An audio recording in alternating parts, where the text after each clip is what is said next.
Let's jump right in, shall we? If you're a coach, a manager, a leader, a supervisor, really, if your job involves developing other people in any capacity, you're exactly where you need to be. Today, we're doing an explainer on a truly game-changing tool for your everyday workplace conversations. Fred Clements' PACES model, we're pulling some absolutely brilliant insights straight from his book, 30 Coaching Tools and Approaches That Actually Work. And look, we're stepping far away from rigid, dusty academic theory today.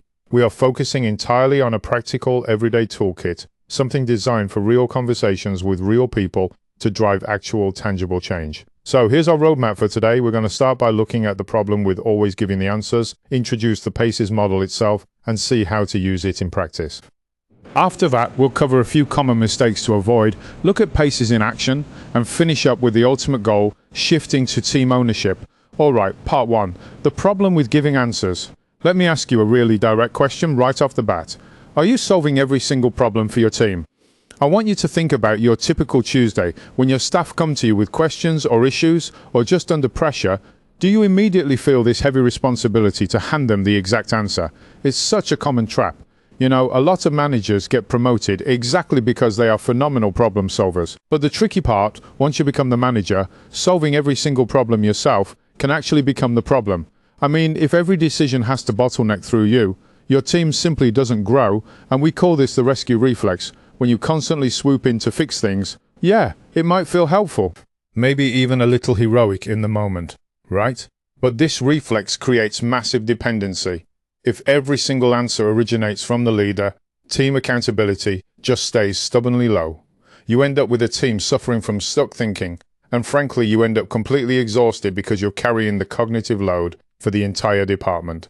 Which brings us to part two, introducing the PACES model. So to cure that rescue reflex, Clements developed the PACES model. It's a continuous cycle: pull, ask, clarify, explore, and summarize.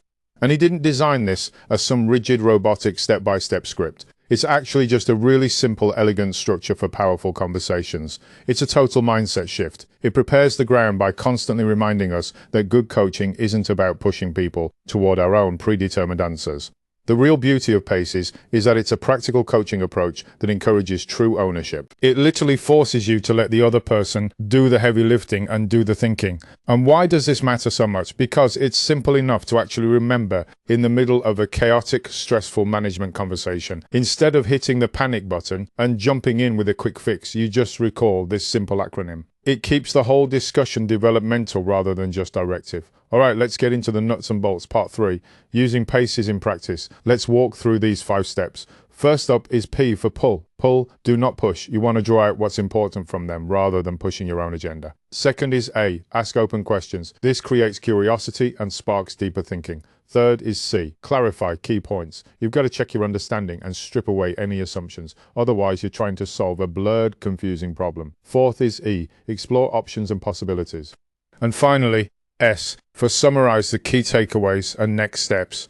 It's just an incredibly logical flow that effortlessly guides the conversation forward. Let's zoom in on that explore phase for a second. Think about questions like, what else could you do? What would be the safest option? Or hey, what would be the boldest option? When you ask things like this, you instantly widen the conversation. You know how it is. People usually just blurt out their most obvious answer first. By actively exploring, you help them push past that initial surface level thought and really examine the impact and consequences of different choices. And then we hit the summarize phase. How would you summarize where you are now? Now, there is a super critical nuance here. As the coach or manager, you should not be the only one doing the summarizing. You need to ask the coachee to summarize why, because summarizing isn't just about tidying up the chat at the end. It actively turns the reflection into genuine ownership and forward movement. It locks the action in. Moving on to part 4, common mistakes to avoid, because there are definitely a few pitfalls to watch out for. These mistakes are so easy to make if we aren't careful. The absolute biggest one, asking questions while covertly pushing the person towards your own answer.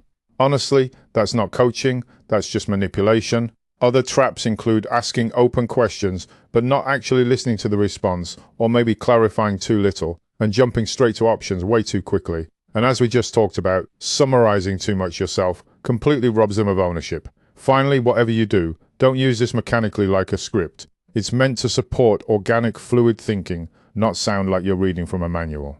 We also need a quick reality check on when not to use this tool.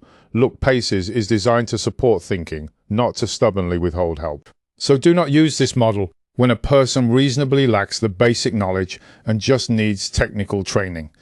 And definitely don't use it during a crisis where urgent action and direct instruction are absolutely required. You don't look at someone and ask, well, what are your options when the building is literally on fire? You have to use your professional judgment. Let's look at part 5, PACES in action. Imagine a staff member walks into your office with a problem. The traditional manager running purely on that rescue reflex immediately says, all right, here's what you should do. Boom, they've just taken the monkey right onto their own back. But the PACES manager, they pause, they hold their nerve, and they simply ask, what have you considered? Just that one tiny shift changes the entire dynamic of the conversation. It goes from telling and fixing to asking and exploring, which leads us perfectly into our final section, part 6, the shift to ownership. By adopting this PACES mindset, you achieve what's called empowered responsibility. Instead of awkwardly closing the conversation too quickly with your own quick fix, you explore options, you clarify next steps, and you pass the ownership safely back to your team where it belongs. Over time, this actually cures the rescue reflex. You end up way less exhausted at the end of the week, and your team becomes incredibly more capable, confident, and responsible. It is a massive win-win for organizational development. So, keep exploring, keep empowering, and ask yourself, the next time someone brings you a problem, are you going to simply hand them the answer, or will you hold your nerve and help them find their own? For more information, head over to clementsconsultancy.com to buy a discounted PDF copy of the book, or head over to Amazon for the ebook or printed version.